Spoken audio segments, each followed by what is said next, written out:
6.13 item, 2 p.m. item, which is consideration of a county fee deferral program and participating in California Statewide Community Development Authority's Statewide Community Infrastructure Program. With that, I'll turn it over to our Deputy CAO, Ben Rickelman. Good afternoon, Board. Ben Rickelman, Deputy County Administrative Officer. These are 2 program proposals. This is informational only. It would require further board action. I do have a PowerPoint prepared.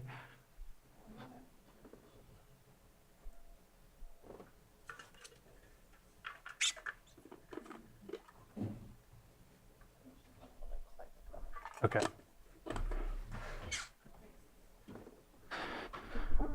So this is regarding county fees deferral program that would assist with development. And then there's a larger program somewhat in the same vein that's operated by a joint powers authority, the California Statewide Community Development Authority. And so that'll be the second half of the presentation. So why do a fee deferral program? There's a lot of upfront costs with development before the property is generating revenue, especially here in California. And a lot of that is outside the county's hands, but there are some actions we can take to assist. So the idea would be to set up a revolving fund, and for qualified projects, they could have certain county fees deferred for a certain amount of time. The thought is it would be the time frame for the deferral would be the certificate of occupancy or 5 years, whichever came first. There's a wide range of time frames different counties and cities use for this type of program. So what type of building type would this program apply to? There's also a range if you look at programs with different California cities and counties. My initial thought in discussion with county staff is it would initially be restricted to commercial and multifamily. And the reason behind that is to protect the county with its deferral. Basically, you're putting money up front. It requires some legal legwork. We would have standardized forms to make it easier on county staff, and then working with the county attorney's office to put these agreements together. But there would have to be some sort of agreement to protect the county, probably a lien, and there could also maybe be a surety bond. And so as this is a county fee deferral program, I think it's important to emphasize this is just for county fees. Like, this wouldn't impact school districts. That's outside of our jurisdiction. And Lake County doesn't have as many or as large of impact fees as a lot of, especially the more urban areas of California. But 2 of the more prominent ones is water and sewer for special district service areas. So again, going back to has to be connected with the county, this would not be a fee deferral program for independent sewer systems, but for special districts, it could be part of the process. And then fire mitigation fees. Again, and then to emphasize for special districts and the fire districts, they would not be short-changed at the front. That's the purpose of the revolving loan. So they would be made whole up front.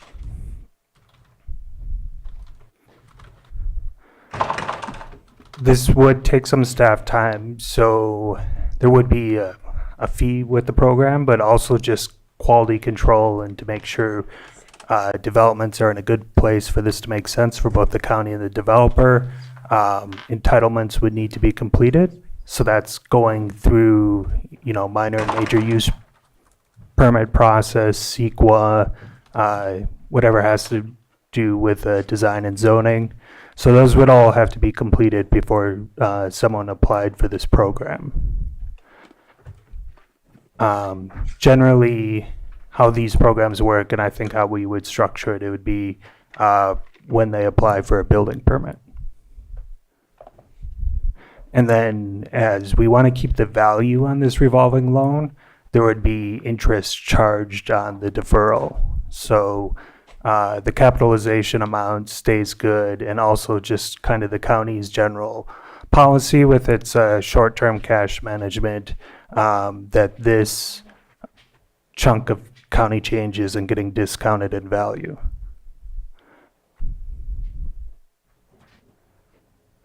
And so this would require a county ordinance. So I would come back with more details of the program. I would also put together guidelines so it's clear what the expectations are from the county to developers, so we're not wasting the developers' time, we're not wasting county staff time, and then also put together forms to make it a more standardized process.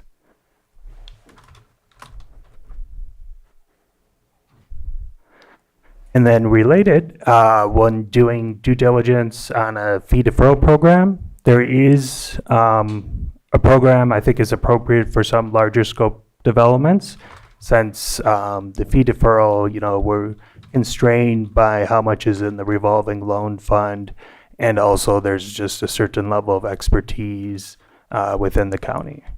So there is this joint powers authority that's actually with the League of Cities and CSAC, and the county has been a member since 1988. This is the California Statewide Community Development Authority. We have not joined the Statewide Community Infrastructure Program. That would just require a resolution by the board. And we do have James Hamill on Zoom, who's a managing director at CSADA and can speak with much more authority on the program. So I'm just going to give a quick overview of it, very high level, and then I'll let James chime in.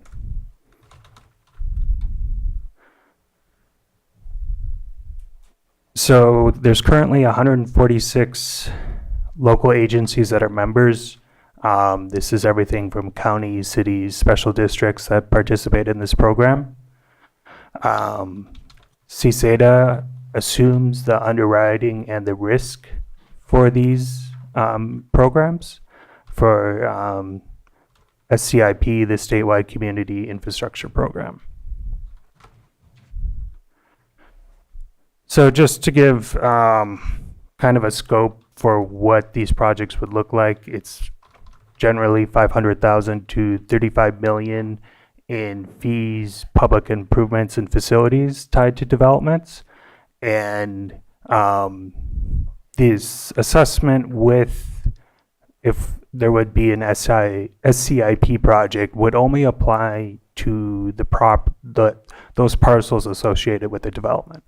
So the developer would apply directly to CSCDA. It would come to the board, but they handle the administration portion of it. And then just another kind of note on scope, the general size for residential development is at least 100 units. A lot of times this program is utilized for master plan communities, but there's other utilizations of it. So an assessment could be paid back up to 30 years. And then another advantage for developers is this is tax exempt bond financing. So it's a cheaper cost of capital than they would usually be able to access, especially kind of smaller projects on the CCIP scale. And then there's two programs within CCIP. There's a pool bond, which they kind of bundle projects together, and then 3 times a year they do bond issuance, and then they also do standalone, and those are generally for larger projects.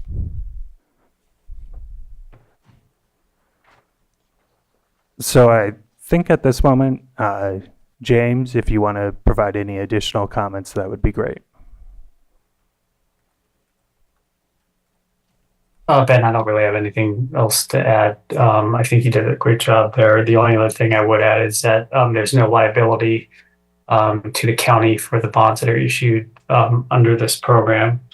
as a whole. So there's no liability that flows back to the county. And this is really a tool in the county's toolbox. So you still, as Ben outlined, have ultimate control over what projects can and cannot use the program. So just because you opt into this program does not mean that they do not come back to you and you ultimately have the say for them to participate. That's all I have. Thank you. That's all I have at the moment. I'm happy to take any feedback and questions. Questions from board members? Supervisor Sabatier? Yeah, just a question. I know that's not definitive, what you shared with us, because as you said, the next steps are guidelines and other things. But in the, and I'm just trying to go from memory here, in the list of type of housing, it felt very restrictive as to what we're incentivizing to be built, rather than, and I know that it's maybe a relic of the past, and maybe I'm still living in the past, but I do know that there's still some projects that could be brought back to life that were subdivisions. Right now, we're looking at multifamily housing. Not sure that, do we need some? Yes. Is that really our only focus, or can we use that as well for 20, 40 homes being built at the same time, like a subdivision would be built, not too long ago, as recently as before 2008? I think if there's a way to structure it where it can be a single agreement for a subdivision development, I think that makes sense. What I'm trying to avoid is 40 separate agreements. No, that would be horrible. Yeah. To me, it's one project, one Yeah. subdivision, right? That's how it's been done before in the past. But I would love to see that on the list. Okay. Because we know from looking at our RENA score, what we lack the most is our medium income housing availability. And so that to me is something I would love to see that as being on the list. My other one is the deferral was only Lake County specific, the county of Lake, us as an agency specific. And I'm going to ask a stupid question. Why just us? Because we are a special district. We have to put on a different hat that we are now the administrators of special districts. What about other public agencies? Because what I see is I've just put a red flag on a lot of my map as to where this incentive would actually work, where we offer both sewer and water versus, yes, we offer sewer, but we can also work with this water company in deferrals. Why not other public agencies? If it's private or mutual, I can understand that those things become a little bit more restrictive, but there's a lot of other public agencies that would be alienated by this program, which would alienate a large portion of the Lake County map if we do that. Is it possible to work in that way? I would have to look more. I think it's a legal question first. What I've seen is where they have kind of the direct special districts under them, but I'm happy to investigate what's possible. Because we do have 61 water districts, unfortunately. And so, again, I'm trying to make the map be as bright as possible as to where we can incentivize building of homes versus really isolating it. And then the last one is, you mentioned fire district, which I thought was also a little strange because the ordinance we passed, we don't even collect the money. So yes, it's an ordinance that we have here. We're not the fire district. They're completely separate, but we're okay with and I'm not against it, but we're okay with giving them money when we're not even a pass-through anymore. They collect the money themselves. That's the way the new ordinance was written for us and that we approved. So why not schools? So again, I would have to look legally into it. I think there is, generally when I've seen deferral programs and incentive programs, schools have been kind of sacrosanct. And I think that's more of a political consideration, but it's definitely, I can look in on the legal side. Well, it is just a deferral. It's not a cancellation, Yeah. correct? Yeah. So I'm just looking at all of the fees put Yeah. together, keep mounting up, and I'm just looking to see, can we implement some of those other fees into this program just because they all add up eventually. That makes sense. Supervisor Pyska? Yeah, for the schools though, I mean, I don't know. I think we should just stay focused on our fees right now.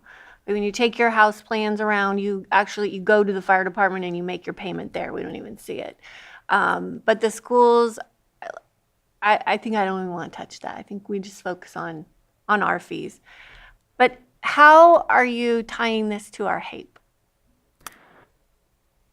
So, I think there will be, when the guidelines are developed more, there will be language kind of explaining how these certain building types and how the inducement of development encourages housing construction. So there will be citations when the language is built out in the guidelines tying it to the HAPE. Okay, thanks. Well, I really appreciate you bringing this, and I think anything that we can do to incentivize development is important for achieving the priorities that we have laid out in our HAPE. Our local cities, are they a member of the SECETA? You said we weren't, but I don't know if you know. We are, I don't know if Lakeport and Clear Lake are. We are a member of SECETA. We We're are, just okay. not a participant currently with SCIP. Okay, And that would just take a resolution to pass. okay. All right, well, I appreciate you also bringing this item. I think it's worthy of more work. And if there's nothing further from the board at this time, I'll open it to the public. And go ahead and state your name for the record, and you'll have 3 minutes. Good afternoon, Tom Lasik. Thank you, Board. I think this is exciting. I just have some questions. Maybe it's too early to have them answered.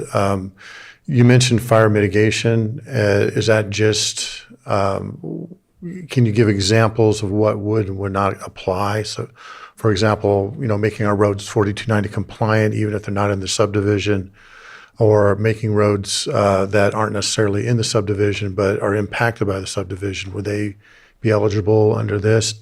Another question is it only for fees and permits? Is there other opportunities using these funds to improve our infrastructure that the developers would ultimately be using? Hang on a second, just for And that's all my info, questions. to direct questions to the board, I apologize, yeah. not staff, and then. Those are my questions. Okay, thank you. So- So with that, I'll ask Ben if he's able to offer any comment to that. So with the county zone program, I think we should just concentrate it on fees because there's a finite amount of funds and we just don't know the demand at the moment. I will say with the SCIP program, that can be used for public improvements that are tied to the development. I'm just concerned, if you have one public improvement that's tied to a development, that could eat up kind of the capacity of the entire fund, or even just part of that public improvement. And I think you would get more bang for your buck if you can kind of spread it out to multiple developments with fee deferral. It's going to be some ongoing conversations with the fire deferral fees. That's definitely something that I want to be in a good place with the districts and then the county with something that's realistic going forward. But I'm open to suggestions and seeing what we can make work. Thank you, Mr. Rickelman. Is there any other public comment in the room? Seeing none, is there anything online room? No hands, so I'll go ahead and bring it back to the board. And there was no action, but it looks like Supervisor Sabatier has another comment. Yeah, just I don't disagree that schools might be a sensitive thing, but I still think bringing up the topic, and if there's interest, then there's ways to work together. If there's no interest, then we move on to the next possible fees. But I just think we should be looking at all fees and then reducing from there, not looking at specific fees and going from there, because all those fees can add up to $50,000 to $70,000 in addition to the construction and the purchase of the property if we're talking residential. And so I just think, why not start at the very top and slowly cut out what's not possible for us to work with? Yeah, so ultimately, residential growth is good for school districts and their finances. So they do get considerable money from the state per student. So I think it's just kind of engaging them and thinking through that balance, and seeing if they're willing to participate. Thank you. Anything further? Nothing further from the board, it doesn't look like. Do you need anything else from us? Not at the moment, so I'll come back with a more detailed proposal and then with the draft ordinance and guidelines. Okay, thank you. So that will conclude our, And then there might actually be a request sometime in the near future to also join SCIP. okay, thank you. So that'll conclude our 2 p.m. item.